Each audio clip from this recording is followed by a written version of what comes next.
Okay. So yesterday I told you about this JDK, JRE, JVM, right? So first of all, let's understand the JVM. Okay. So JVM is nothing but the Java virtual machine. Okay. So as you see, it will load, verify, and execute the code and provide the runtime environment. So this is the .class files. Okay. So it has this class loader subsystem which will load all the classes. Okay. And then it will divide each and everything, okay, into separate places. So there are two things that you should be knowing. We have this stack and the heap memory. So stack memory, so if you're aware what is stack, right? So stack is basically last in, first out.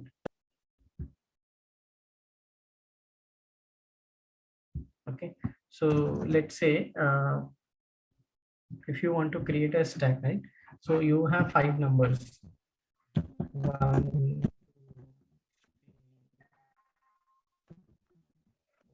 and 5. Okay, so let's say you have these 5 numbers. So stack is nothing but, let's say you are keeping one thing over the other. So let's say you inserted 3. Okay, then you want to insert 2, then it will go on top of 3. Okay, and then let's say you inserted 5. Okay, and then you inserted 1. Okay,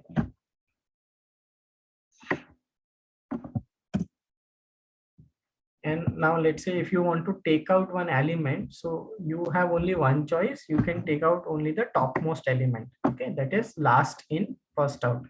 Okay, that is LIFO order, last in, first out.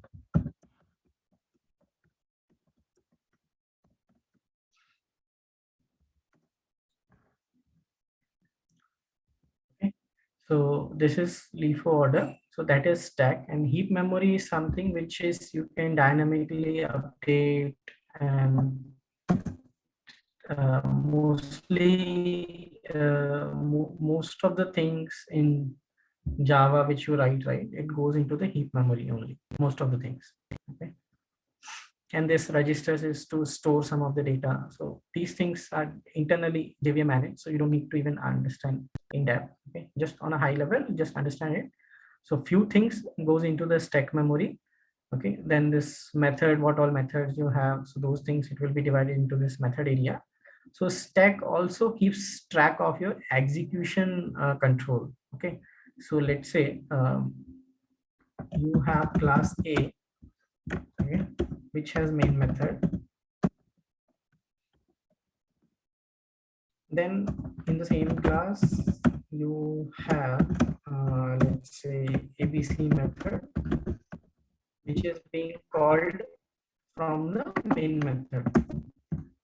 Main method is calling this ABC. And then let's say you have class B, which is calling which have this method, let's say uh,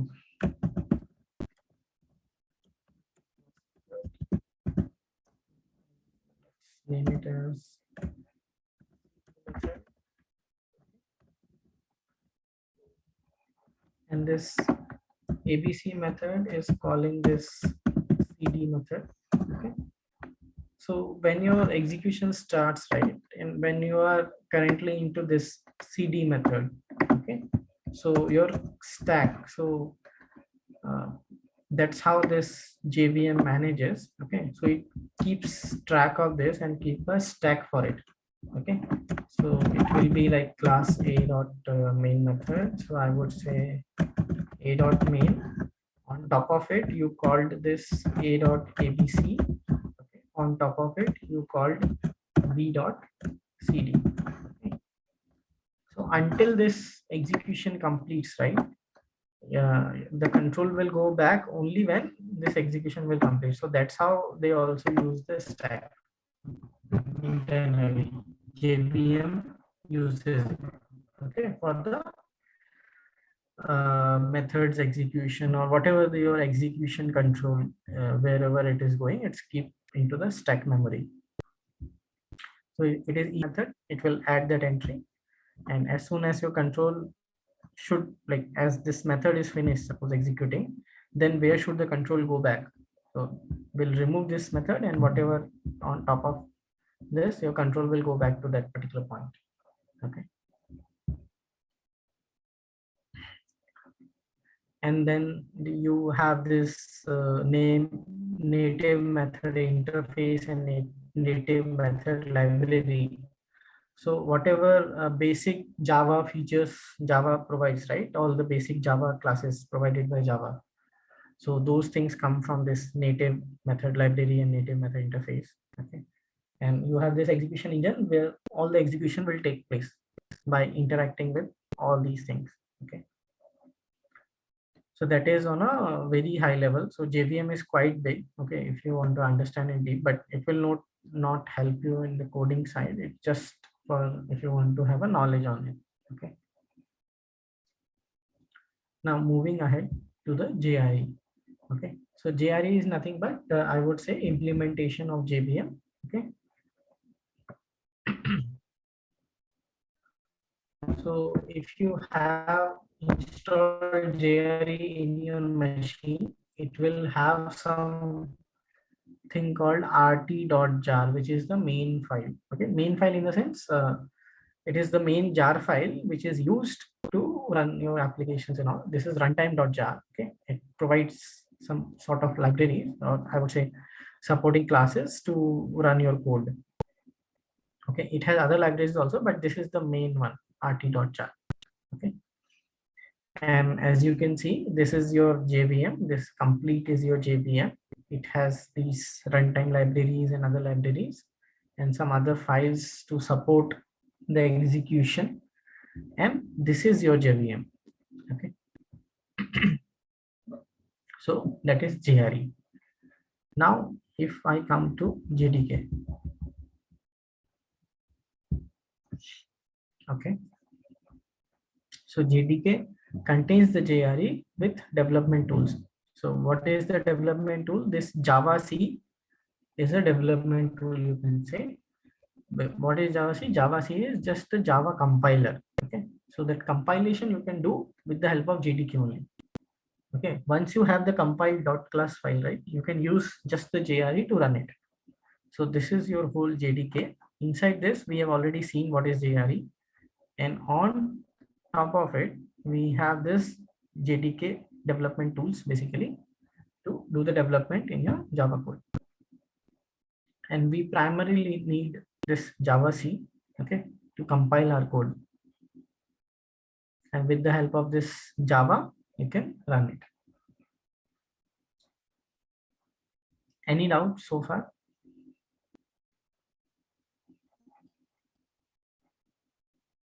Anyone? Am I audible? Yes, you're audible, Mayank, no doubt.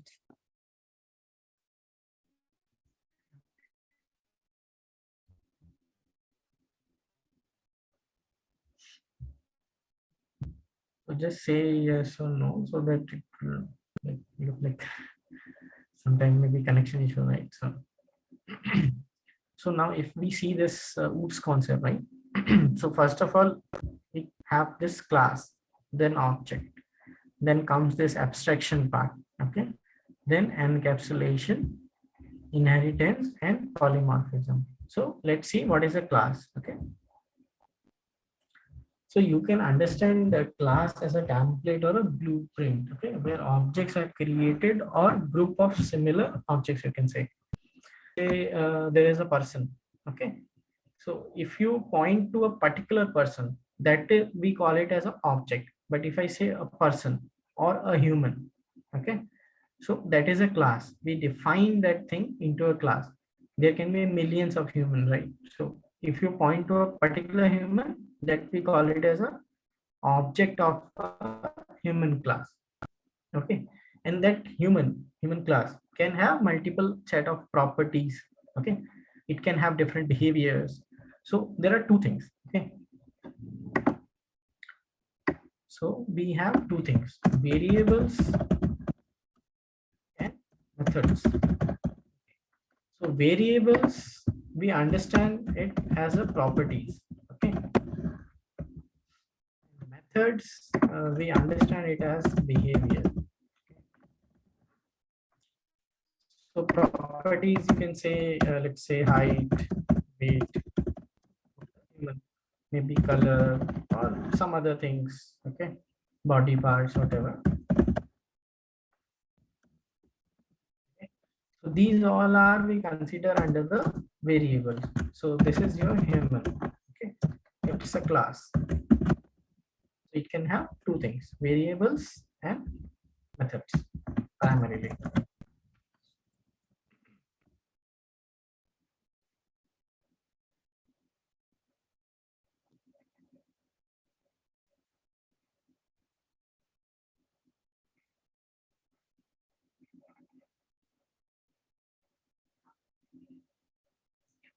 Okay. And when we say methods, so methods is nothing but functions. Okay. So in Java, instead of naming it as functions, we call it as methods. So like function and method is same, but just we use this terminology called methods in Java. Okay. And variables to store the things. Okay. So as you understand this property, so if you have a height, so you should store it, right? So height, let's say 5 inch, 4 inch, 5 foot 4 inch, right? And then weight, color, and there can be many properties. And now coming to the behavior part. So you can have some behavior, uh, I would say behavior. So like wake up action. Okay. So it can show one behavior, right? Or maybe walking. So you can walk differently, other person can walk differently. Okay, so that can be also a behavior. So this is class. Okay, and class can possess variables and methods. Now what is object? So when you create a particular person, right? So object is nothing but when you're pointing to a particular person. So particular person represents class. Okay, so whatever human class will have, right, that person will also get. Okay, or you can say instead of person, you it as human only. Okay, particular human which represents human class. And once you have that object can have all these properties. Okay, height, weight, color, this behavior, so whatever methods are defined, so those things will that human will have. Okay. So now few things we have hereditary, right? Few things which is hereditary, so that you can consider it as constructors. Okay,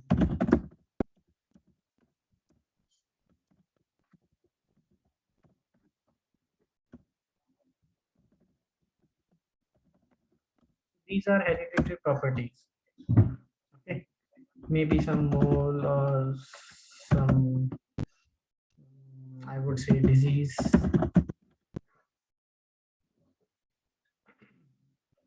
So when you create the object, okay, object in the sense when you will create a particular human, right?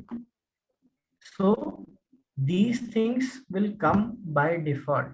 Okay, so you will provide these things. After providing that, then only the human will be created. Okay, so that's how you can understand the constructors. Okay, so things which will come when you create the object of that particular class.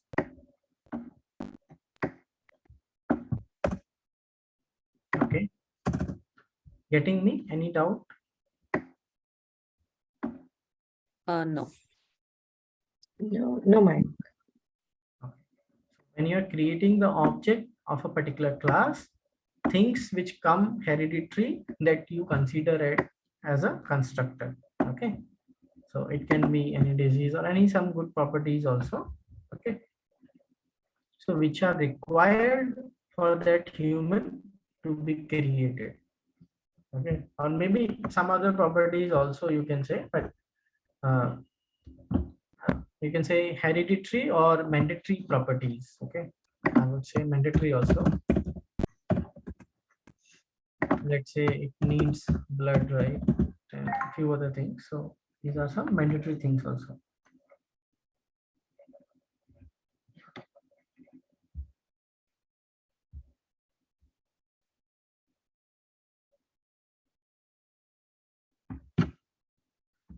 Okay, so this is a constructor. So now if you see, class is a template or a blueprint where objects are created or group of similar objects. Okay. Now object, it is an instance of a class and exists physically. So a particular human can exist physically. Okay, but this human class cannot exist. And the constructor used to initialize the object and is invoked at the time of object creation. Okay, this part is clear. Now coming to the wrapper classes. So before understanding the wrapper classes, first you need to understand the data types. Okay, so we have something called data types.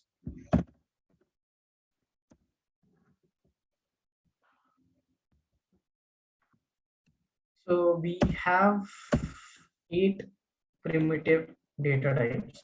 Okay,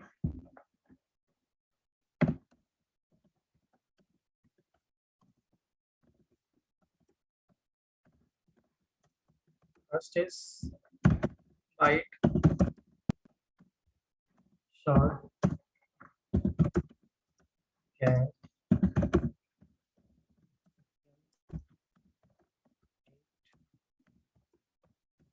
long, double.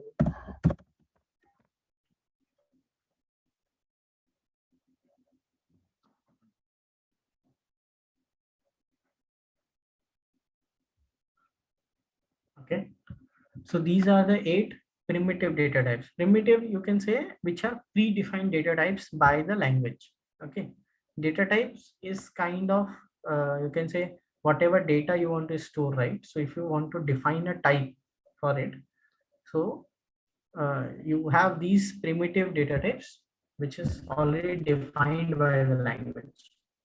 Okay, so if you consider JavaScript or you can consider Python, so they don't have data types feature. They just have a normal variable you need to declare and it can have any type of data it can store. But in Java, that's not the case. You need to define the data type. Either you use the predefined data type or you create your own data type and then use it. Okay, but it's not like a random object can store anything. Okay, you need to define it properly. Just give me a second.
Okay, so let's start with the basic one. Okay, so this int basically used to store numbers. Okay, and it can support up to 9 digits. Okay, if you want to store more than 9 digits, then go with this long. Okay, it is also for numbers more than 9 digits.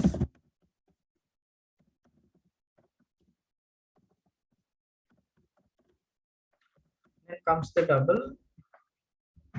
Before double,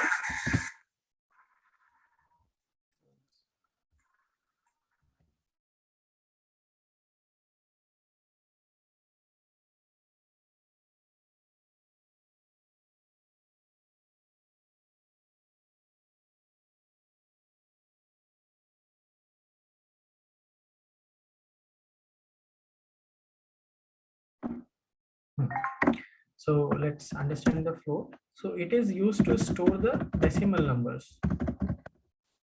Is it eight? Is it into 8 digits or 9? When I checked, it was 9 digits. Okay. It is 2 to the power 32, I think.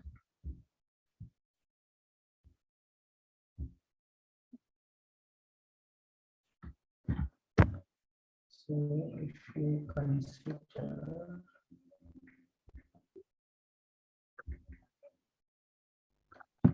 yeah, 9 only. Okay. And this is float. So it is for decimal numbers. It can support, I think, 3 decimals or like that. Okay. And then you have double, which can support up to 6 decimals. I would suggest, like, whenever you are going with the decimal numbers, go with the double only. Okay. Don't go with the float.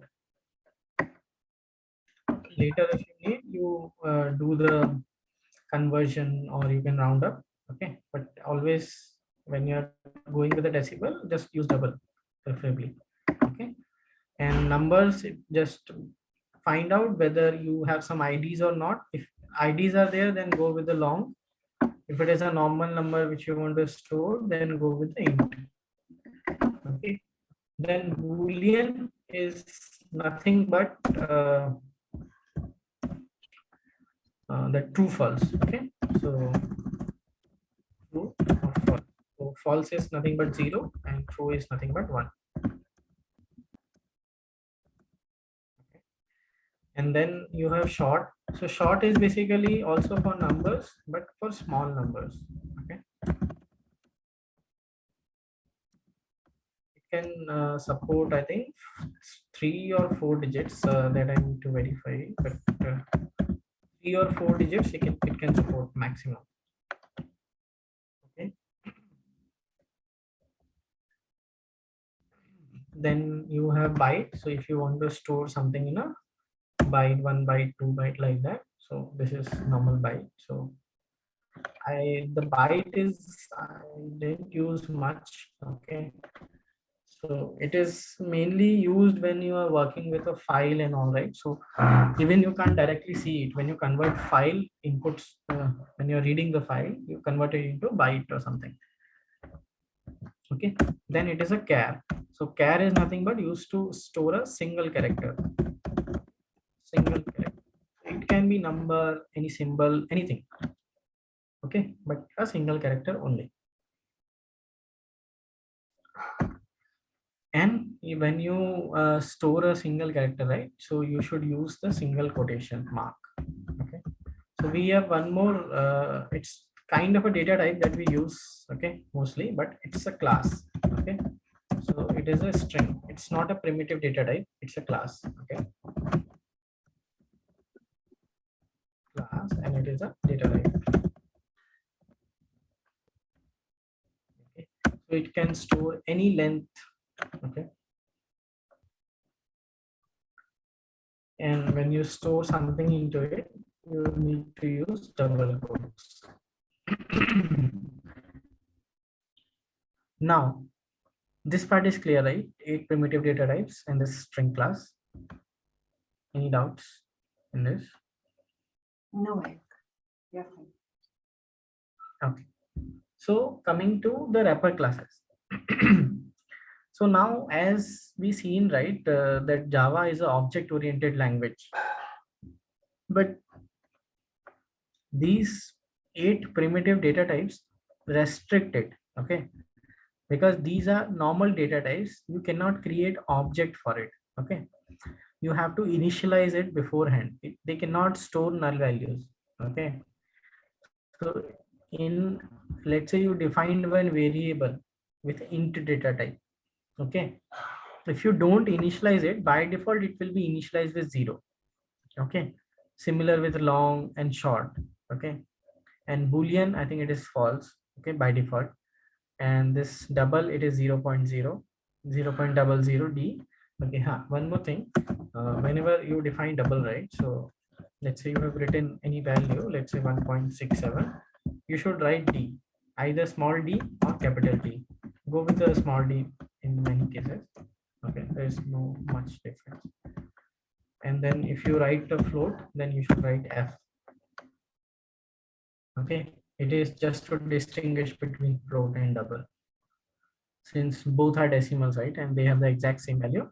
So to distinguish between them, you should use F and D.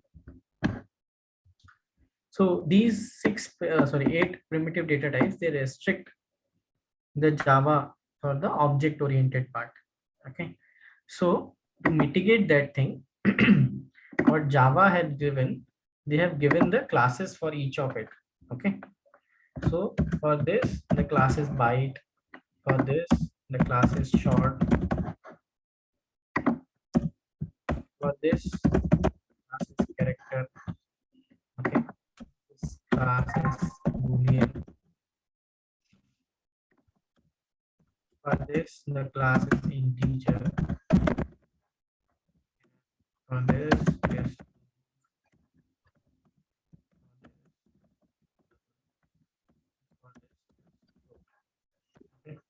So how you can understand it's a class, right? So for class, there is a naming convention. Okay, so class first letter should start with a capital and remaining all the letters in a single word. So let's say I'm creating one class, my first class. Okay, so it has 3 words. Okay, so for each word, your first letter should be capital if you are writing a class name. Okay, and if you are creating a variable, okay, then it has a different naming convention. So my first variable, in that case, first letter of the first word has to be small and remaining letters anyway are small. And for the other words, okay, so this first is a word, right? So for the other words, your first letter should be capital. Only in case of class, the first word, first letter is capital, but in case of variable, the first word, first letter has to be small. Okay, these are the naming conventions. And your variable name, class name cannot start with a 0 or any special character. Okay, you can start it with underscore, but you cannot start it with 0, any number. Okay, any special character. It has to start with small a to capital Z, anything.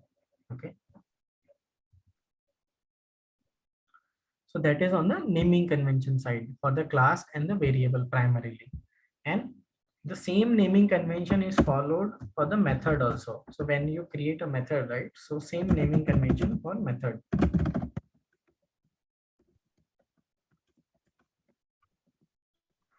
Okay.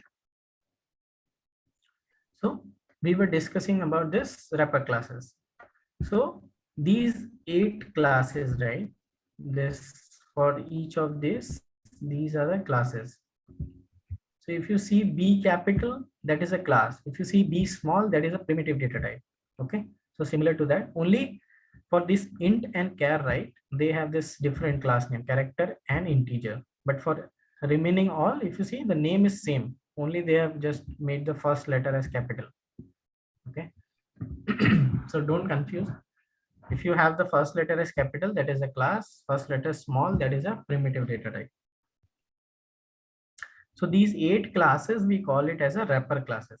Okay, so it's kind of a wrapper to each of the primitive data type. Just like we have a wrapper on our toffee, right? So same thing. Okay, so in wrapper class, to convert primitive data type into object and object into primitive data type. So since these are the classes, right, you can have object for each of it. Okay, so you can create objects and those objects can store null values also. Okay, so in wrapper classes, you have 2 things, auto boxing and unboxing.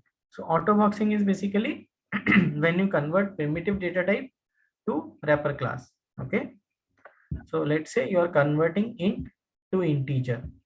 Then we call it as autoboxing, and unboxing when you are converting integer back to int. Okay, that is wrapper class to the primitive data type. So that we call it as unboxing. Okay, so autoboxing happens automatically. Okay, we don't need to do anything. So today I'm just walking you through all the theory part. Okay, this basic abstraction interface, those things I'm just walking you through the theory part, and tomorrow we'll do the hands-on. Okay, for all this we'll do some hands-on. Okay, and I'll show you constructor chaining also. I'm just writing it out.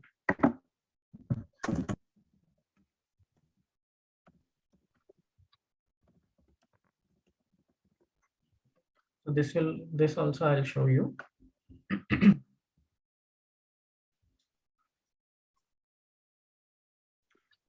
So now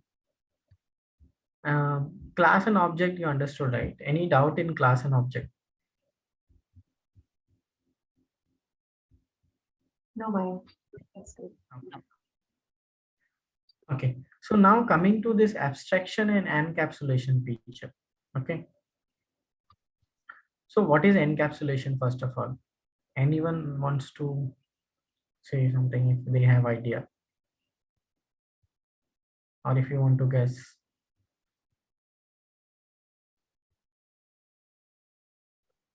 So Anyone? encapsulation is nothing but the binding the class. Yeah, so so basically, okay, so encapsulation is, you can say,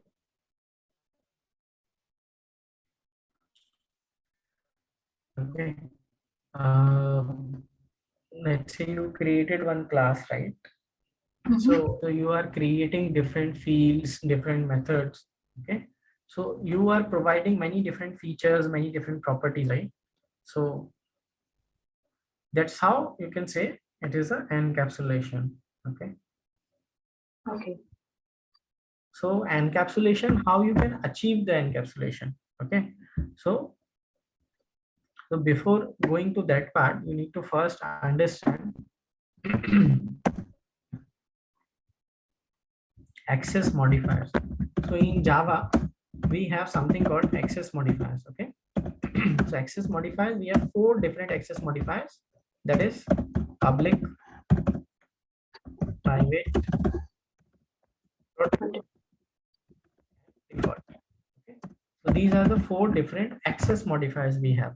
So public, you can understand. So if you write something as public, right, it is accessible to everyone and everywhere. Okay, and private, if you write private, it is accessible just to you. Okay, now only confusion comes is this protected and default. Okay, so default is any class, anything, right? By default they are default. Okay, so if you don't define, they are by default treated as a default. Okay, so their modifier is given as default, and this protected. So now what is the difference between protected and default? So for default, so before that, just understand one more thing. You have something called package. Okay, package is nothing but a folder. Okay, where you can distribute your classes. So let's say you created 3 different folders. Okay, so one folder I named it as resource. One folder I named it as main. Other folder I named it as DAO. Okay, or you can say service. Okay, and it can has one class R1. It can has M1. Okay. So this M1 is using R1, and this S1 is using, sorry, R1 is using S1.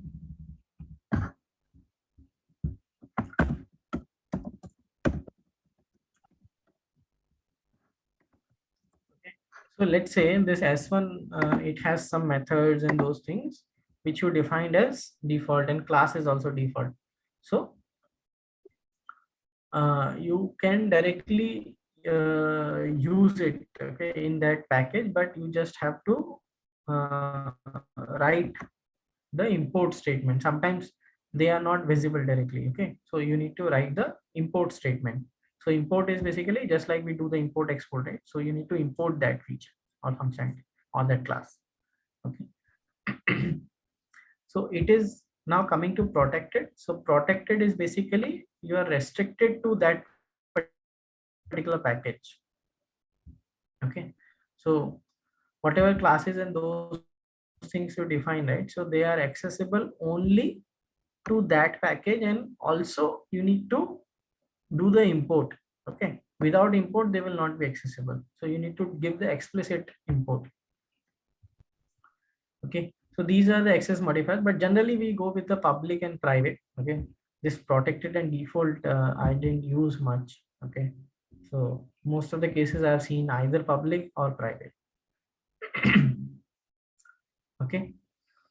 So now this encapsulation, we were discussing like how we can achieve the encapsulation, right? So with the help of this access modifiers, you can achieve the encapsulation. So you can have many different features and functionalities into a single class, but you can give something to public to, like, so that others can access it. But internally you can have many other functionalities which you are using.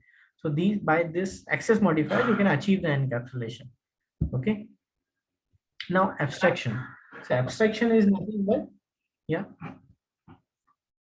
Mayank, can you actually, I missed the encapsulation part. What exactly is encapsulation? Can you let me know again? Yeah, so encapsulation is basically you are having many features or many things into a single class, right? Okay. So that is main encapsulation, but how you can achieve it? So you can achieve with the help of access modifiers. So when you define variables and methods, right, so you need to give the this access modifiers also. By that only that those things will be considered as encapsulated together. Okay. Okay, got it. M1 and M2. So your M2 is private and this M1 is public.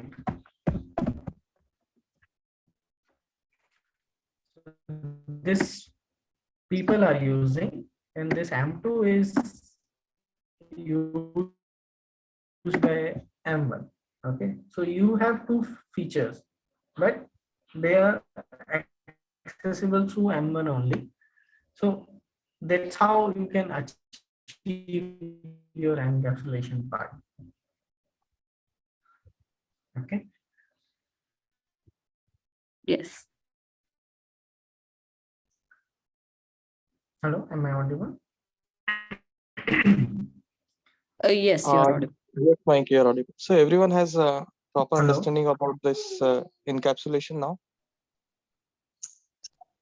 Yes. Yes, sir.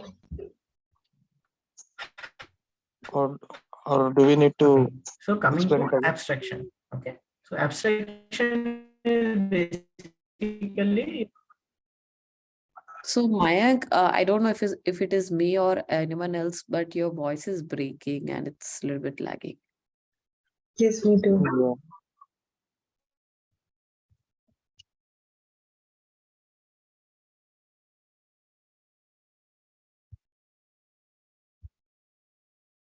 Okay, I think he's rejoining maybe. So do you guys understand like what is encapsulation and abstraction?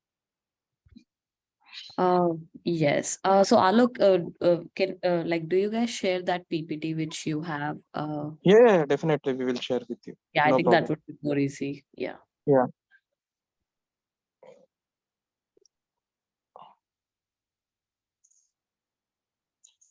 So basically this concept encapsulation, like encapsulation, I can explain it again if it is Yeah. not clear to you. Sure.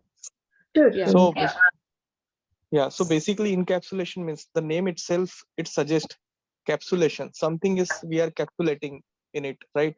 So if let's say we have a class, so Okay. like when we create a class, it has like all the attributes, members, related the fields, like private static, something, like we usually define some variables inside the class. And at the same time, we also define the method as well in that particular class. So if we are keeping all those things together in single particular class, that is we are calling it the encapsulating. Oh, okay. Okay. So binding the variables and methods in a one. Yes. So all things we are together, we are keeping in one place. That is, we are calling it like an encapsulation. Got We it. don't need to create like separate file for attributes, and for separate file for methods, and separate file for defining some static variables and defining some instance variable. We can keep all those things together in single class only. Got it. Even you can keep constructor as well in a class and constructor chaining itself. Therefore, we call it like encapsulation. Okay, got it. Okay. Yeah, thanks, hello. Thanks Yeah. a lot. Yeah, I think Mike, you can go ahead. Yeah, am I audible now? Yes, you are. Okay, so now coming to abstraction. So abstraction is basically hiding the features from the outside world. Okay, or you can say hiding not the features, sorry, hiding the implementation.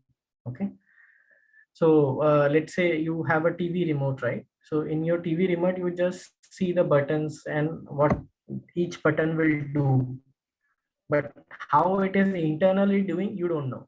Okay, so that is, we call it as an abstraction. Okay, so how you can achieve the abstraction? You can achieve the abstraction with the help of interfaces.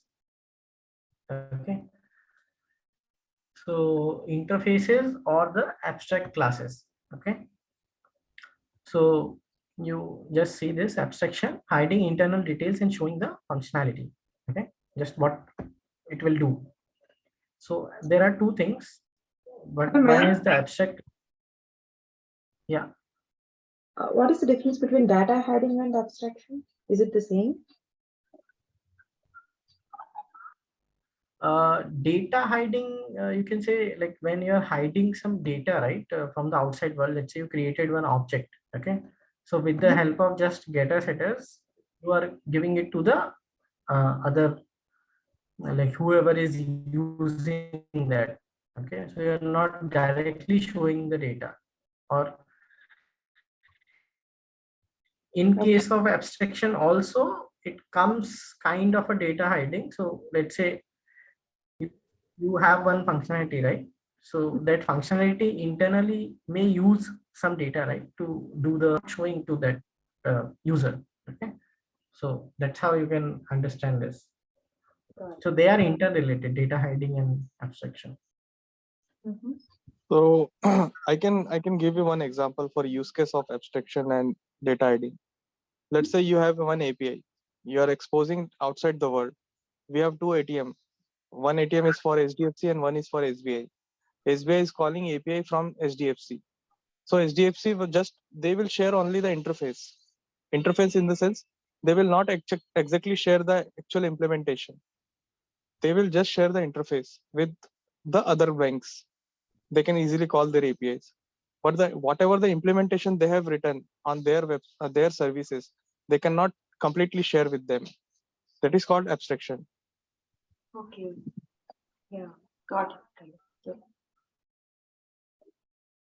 Yes, hello. Got it. So it means whatever needed for the bank, they are providing with the Just we are API. providing that method signature only. What are the parameters it will allow and what kind of signature it has. That is only things we are providing to them. Okay. But we cannot provide the all information, whatever we have written as a logical part. Okay. It's like outline. Whatever Yes. we Yes. got. Yeah, mine. Go ahead. Okay. So now to achieve this abstraction, right? So we have two things: abstract class and interfaces. Okay. So abstract class is outdated one. Okay. We mainly go with the interfaces. So what is the difference between them? Okay. So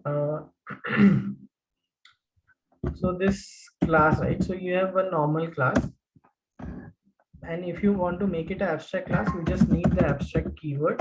Okay, it will make it as an abstract class, and you should have at least one abstract method into it.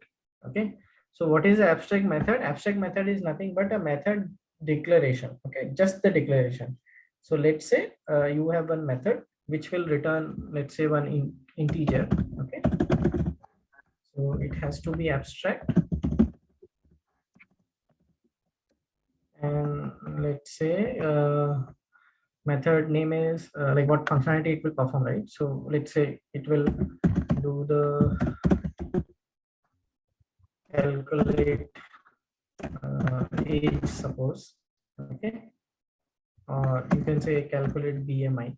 Okay, and it takes some parameters. Okay, so maybe it is taking your integer, your age.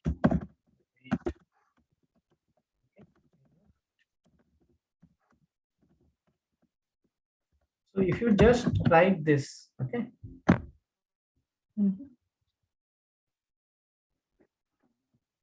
I'm writing just this line, but how it is calculating that I'm not defining it here in this class. Okay, so you have this class.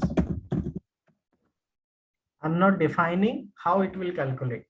So this is an abstract class. If you write an abstract keyword in front of a class, it should have at least one abstract method. Okay, which does not have any implementation. Now, to make it complete, let's say class B is there, which is using this class. Okay, so one class will extend the other class.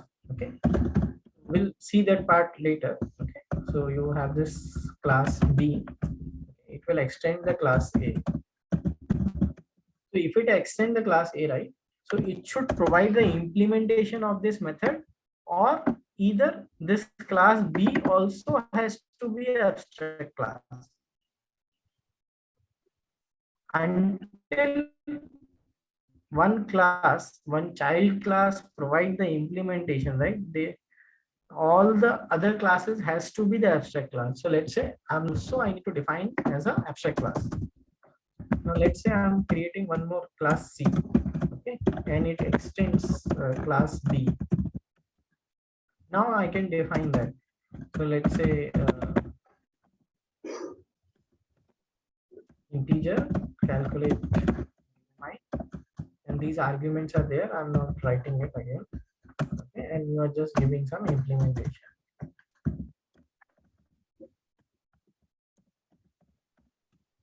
Now this class object we can create. Okay, this abstract classes we cannot do.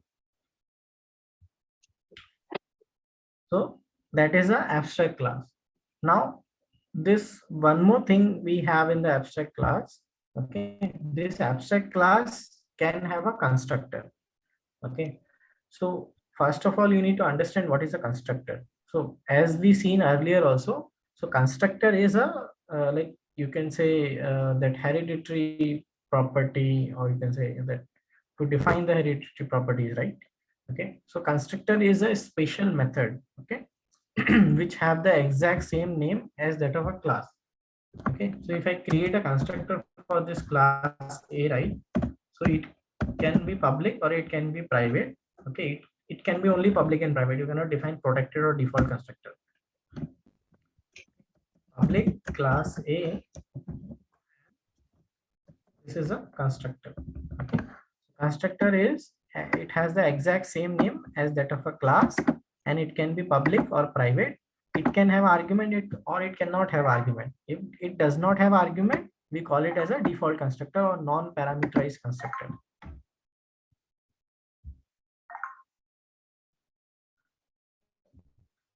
Okay, if it has argument, we say it is a parameterized constructor. So by default, if you don't write any constructor, okay, then Java will provide you with a default constructor, okay, or non-parameterized constructor, this one. Okay, by default Java will provide this. So when we go with the implementation, right, we'll get into more details. Okay, so for now you understand in the abstract classes you have a constructor. Okay, now that's why we have one more thing called interfaces. Okay, so interfaces is So there is one problem with this constructor in the abstract class. Okay, so what is the problem? So that discussion will go long. Okay, we'll continue that discussion tomorrow. Okay, so for now you just understand there is a problem, will face some ambiguity. Okay,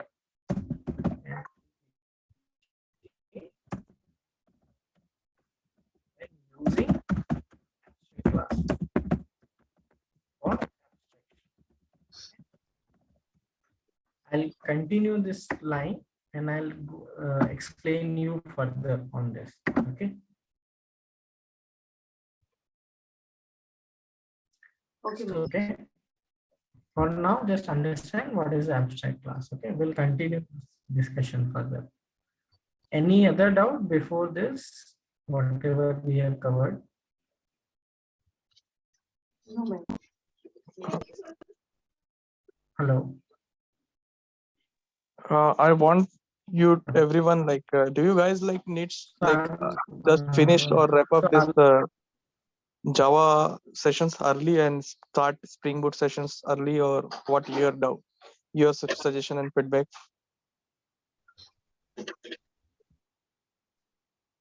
But this core Java concept what to understand.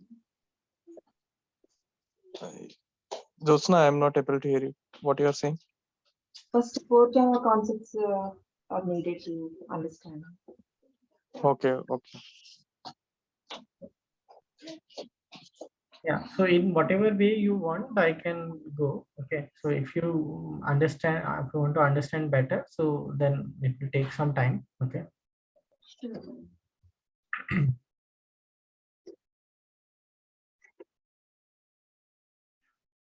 Yeah. So can we close for today? Yeah, sure. Sure. Yeah, Thank you. sure.